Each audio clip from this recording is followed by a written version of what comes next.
Friends, I welcome you all to the world of English language, the RISE, the Rajshekhar Institute of Spoken English and Personality Development Center. Dear friends, in the last class, we have successfully learned should. మనం last క్లాస్లో should అనే model verb గురించి తెలుసుకున్నాం. Should is a word which talks about and obligation. Obligation గురించి మాట్లాడుతుంది. Literally the Telugu meaning చెయ్యాలి. చెయ్యాలి. Should is a word which talks about and advice. సలహా ఇచ్చినట్టుగా ఉంటుంది. For example, you should learn English. మీరు ఇంగ్లీష్ నేర్చుకోవాలి. యూ షుడ్ కమ్, నువ్వు రావాలి. You should attend my classes regularly. నువ్వు రెగ్యులర్గా నా క్లాసెస్కి అటెండ్ అవ్వాలి. You should learn. You should speak in English language after 15 days. 15 రోజుల తర్వాత నువ్వు ఆంగ్లంలో మాట్లాడాలి. It's an advice. సో సలహా ఇచ్చేటప్పుడు మనము ఈ షుడ్ అనే హెల్పింగ్ వర్బ్ని తీసుకుని సెంటెన్సెస్ చేస్తాం విచ్ టాక్స్ అబౌట్ అడ్వైస్. సలహా ఇచ్చినట్టుగా ఉంటుంది. And today we are going to look into that the one more modal verb in English language which is nothing but must. ఈరోజు మనం మస్ట్ గురించి తెలుసుకోబోతున్నాం. Must is a word which is literally the Telugu meaning తప్పకుండా చెయ్యాలి. ఇది కూడా చెయ్యాలి అని చెప్తుంది. తప్పకుండా చెయ్యాలి. Which is always talking about an advice. Should కూడా అడ్వైస్ గురించే మాట్లాడుతుంది. మస్ట్ కూడా అడ్వైస్ గురించే మాట్లాడుతుంది. But what is the difference between these two words? మరి ఈ రెండు పదాల డిఫరెన్స్ ఏంటి? షుడ్ అడ్వైస్ గురించే మాట్లాడుతుంది, మస్ట్ కూడా అడ్వైస్ గురించే మాట్లాడుతుంది. But what is the difference between?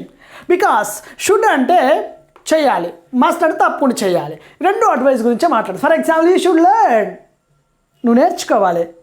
I should upload one more video for you, మీకోసం ఇంకొక వీడియో అప్లోడ్ చేయాలి. చేయకపోవడం నా ఇష్టం. అలాగే you should learn English language, నువ్వు ఇంగ్లీష్ నేర్చుకోవాలి. నేర్చుకోకపోవడం నీ ఇష్టం. సజెషన్ మాత్రమే ఇస్తున్నా, నేను సలహా మాత్రమే ఇస్తున్నా.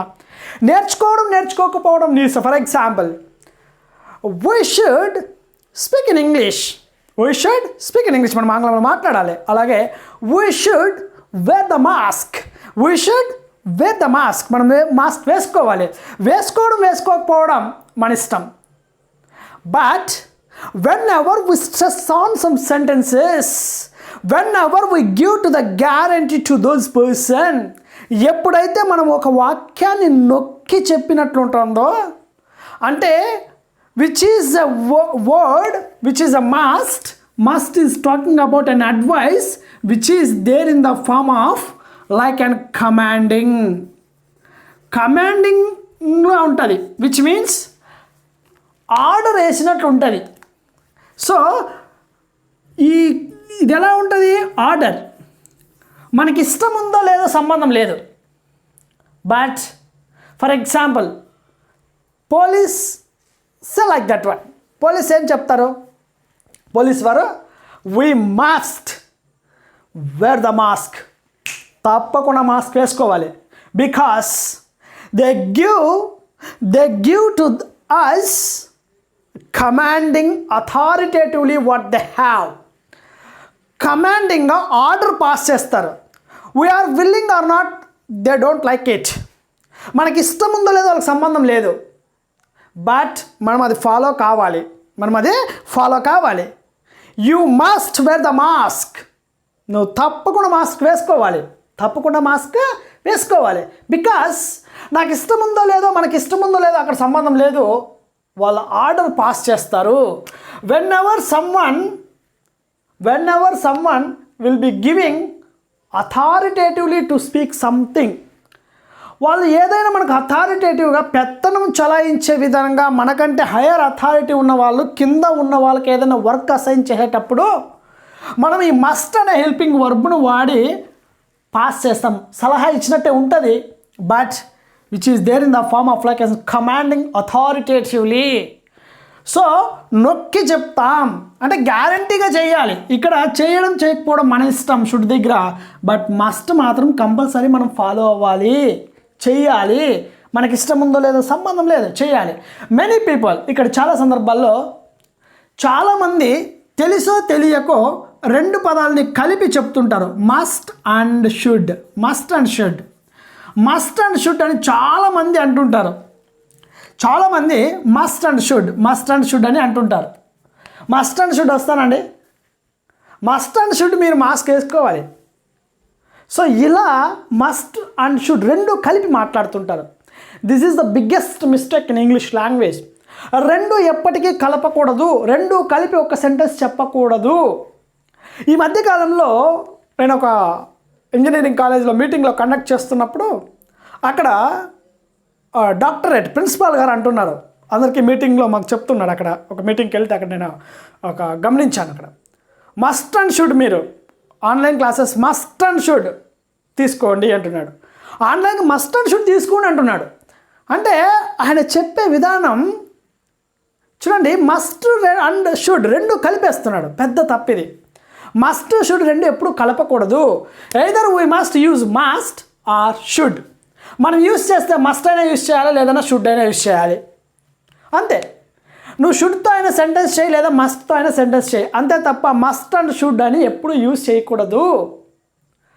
తర్వాత మీటింగ్ అయిపోయిన తర్వాత ఒక మేడం నాతో అంటుంది, ఇంగ్లీష్ మేడం నాతో అంటుంది, సార్ ప్రిన్సిపాల్ గారు చూడండి అసలు మస్ట్ షుడ్ రెండు కలుపుతామా సార్, మళ్ళీ ఆయన డాక్టరేటు. అంటే చిన్న చిన్న తప్పులే అలా మనం చేసేస్తుంటాం, తెలుసో తెలియక చేసేస్తుంటాం, తెలిసి కూడా చేస్తుంటాం. మనం ఈరోజు నుంచి మన స్టూడెంట్స్ ఎవరైనా ఉంటే ఈ రెండు కలపకండి, ఎప్పుడు కూడా కలిపి చెప్పొద్దండి. మస్ట్ వేరు, షుడ్ వేరు. మస్ట్ అంటే తప్పకుండా చేయాలి, షుడ్ అంటే చెయ్యాలి, అంతే. కాబట్టి either you should use must are you should use should. నువ్వు షుడ్ అయినా యూజ్ చేయి, లేదా మస్ట్ అయినా యూజ్ చేయి, అంతే తప్ప రెండు కలిపి ఎప్పుడు సెంటెన్స్ వాక్య నిర్మాణం చేయొద్దు. So coming to this one, to make the sentences, రకరకాల వాక్య నిర్మాణం ఎలా చేయాలి, రకరకాల వాక్య నిర్మాణం ఎలా చేయాలి. ఎనీబడి గివింగ్ దట్ నోట్బుక్ ఎక్కడ ఉంది మంది? ఎస్, ఇక్కడే ఉంది. Yes, good. సో మనకు different kinds of sentence formation volume 3లో ఉంది కదా. సో ఈ వాల్యూమ్ 3 పుస్తకంలో క్లియర్గా షుడ్ ఎప్పుడు వాడాలి, మస్ట్ ఎప్పుడు వాడాలో క్లియర్గా నంబర్ ఆఫ్ ఎగ్జాంపుల్స్ పెట్టాను. మస్ట్ కూడా నంబర్ ఆఫ్ ఎగ్జాంపుల్స్ పెట్టాను, ఎక్స్ప్లెనేషన్ కూడా మీకు ఇచ్చాను. Number of examples. For example here it is, must is a word which is always used in the sense of an advice, an obligation, which is also talking about an obligation. But here it is, you should not use an advice. ఇది advice లాగా కాకుండా which is there in the form of like an కమాండింగ్గా పనిచేస్తుంది, అంటే అథారిటివ్గా పనిచేస్తుంది. Clear definition ఇక్కడ పెట్టాను చూడండి. నంబర్ ఆఫ్ ఎగ్జాంపుల్స్ ఇస్తున్నాను, ఇక్కడ క్లియర్ డెఫినేషన్ పెట్టాను. ఇప్పుడు మనం 4 kinds ఆఫ్ సెంటెన్స్ ఫార్మేషన్ మన బుక్లో నుంచి చూద్దాం. నంబర్ ఆఫ్ ఎగ్జాంపుల్స్ వాల్యూమ్ 3లో క్లియర్గా మీకు డిఫరెన్సెస్ ఎలా ఉంటాయో మనకు క్లియర్గా పెట్టాను. For example, irrespective of the subjective pronoun we could apply for must. I, we, you, they, he, she, it, all the subjective pronoun we could apply for directly. Must is an helping verb, must. After this must, we must use main verb should be here v1 అంటే base form of the verb, base ఫామ్లో పెట్టాలి. For example, I should speak in English, నేను ఆంగ్లంలో మాట్లాడాలి. I must speak in English, నేను తప్పకుండా ఆంగ్లంలో మాట్లాడాలి. We should understand the situation, మనము ఆ సిచ్యువేషన్ అర్థం చేసుకోవాలి. We must understand the situation, మనం తప్పకుండా ఆ సిచ్యువేషన్ అర్థం చేసుకోవాలి. You should come to the classes regularly, నువ్వు క్రమం తప్పకుండా క్లాసెస్కి రావాలి. You must come to the classes regularly, నువ్వు తప్పకుండా క్రమం తప్పకుండా నువ్వు క్లాసెస్కి రావాలి. They should understand the problem, వాళ్ళు సమస్యను అర్థం చేసుకోవాలి.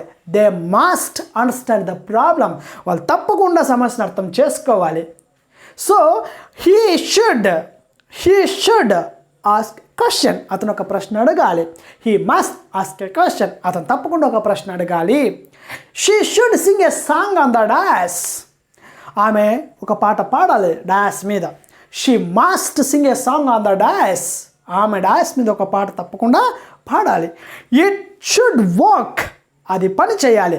ఇట్ మస్ట్ వర్క్, అది తప్పకుండా పని చేయాలి. సో ఇలా మనము పాజిటివ్ సెంటెన్సెస్ చేయొచ్చు. So irrespective of the subjective pronoun we could apply must. After this must the base form of the verb itself, V1లో వర్బ్ పెట్టాలి. Then how to make the 4 kinds of sentence formation: positive, interrogative, negative, negative interrogative sentences. For example, I speak in English అనేది ఏంది? General action. I do speak in English, నేను ఖచ్చితంగా ఆంగ్లంలో మాట్లాడతాను. అది general action, common action. But ఇక్కడ I must speak in English అంటే I must speak, I must speak, నేను తప్పకుండా మాట్లాడతాను, నేను తప్పకుండా మాట్లాడతాను, నేను తప్పకుండా మాట్లాడతాను. సో ఇదేంటి? నేను తప్పకుండా మాట్లాడతాను. ఇక్కడ చూడండి, I do speak, I do speak, నేను తప్పకుండా మాట్లాడతాను. ఇదే డూ కూడా వాడతాం. అంటే తప్పకుండా అంటే ఖచ్చితంగా అని మనం అక్కడ నేర్చుకున్నాం. ఖచ్చితంగా డిఫరెన్స్ చూద్దాం. తప్పకుండా, ఖచ్చితంగా అంటే కొన్నిసార్లు ఖచ్చితంగా రాసి ఉంటాం, కొన్ని దగ్గర తప్పకుండా డూ దగ్గర రాసి ఉంటాం. ఇక్కడ ఐ డూ స్పీక్, నేను తప్పకుండా మాట్లాడతాను, ఖచ్చితంగా మాట్లాడతాను. I must speak, I must speak in English, I must speak in English, I must speak in English, I must speak in English, I must speak in English, which means నేను తప్పకుండా ఆంగ్లంలో మాట్లాడాలి. ఇది చెయ్యాలి, రావాలి, వెళ్ళాలి, కొట్టాలి, ఇలా ఉంటుంది. ఇది మాట్లాడతాను, చేస్తాను తప్పకుండానే, ఇలా ఉంటుంది. ఇది చెయ్యాలి, మాట్లాడాలి, రావాలి, కొట్టాలి, ఇలా ఉంటుంది మస్ట్. అందుకే number of kinds of sentences, different kinds of 4 kinds of sentence మన బుక్లో ఇచ్చాను కదా. షుడ్కి ఎలా 4 kinds of సెంటెన్స్ ఫార్మేషన్ 4 రకాలకు చెప్పాను. మస్ట్కి మీరు కూడా మన బుక్ ఓపెన్ చేసి 4 kinds of సెంటెన్స్ ప్రాక్టీస్ చేయండి. I wish you all the very best for next class. ఇది 2 hours క్లాస్ ఉంది కదా. ఈ 2 hours క్లాస్ని నేను మీకు వాట్సాప్ గ్రూప్లో, మన గ్రూప్ ఉంది కదా, వాట్సాప్ గ్రూప్లో షేర్ చేశాను. 2 hours క్లాస్ లింక్ని మీరు అక్కడ ఫాలో అవ్వండి.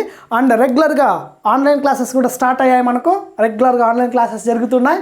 Anybody wants to learn something, ఏదైనా నేర్చుకోవాలనుకుంటే ఈ లాక్డౌన్ టైంలో మీరు కొద్దిగా ప్రాక్టీస్ చేయండి. సో ఆన్లైన్ క్లాసెస్ కూడా స్టార్ట్ అయ్యాయి. ఎవరికైనా ఆన్లైన్ క్లాసెస్ కావాలన్నా కూడా మీరు డైరెక్ట్గా నా నెంబర్ కాంటాక్ట్ చేయొచ్చు. It's my contact number 8099932320. డైరెక్ట్గా మీరు నాకు కాల్ చేసి అడగవచ్చు. సో మార్నింగ్ 6 to నైట్ 10 వరకు క్లాసెస్ కంటిన్యూస్గా 50 minutes ఆఫ్ ద సెషన్, 50 నిమిషాల సెషన్ ఉంటుంది, కంటిన్యూస్గా జరుగుతూ ఉన్నాయి. సో 6 స్టార్ట్ అయ్యి నైట్ 10 వరకు క్లాసెస్ ఉన్నాయి. Always welcome. Thank you so much. Take care. Have a nice time to all. By by.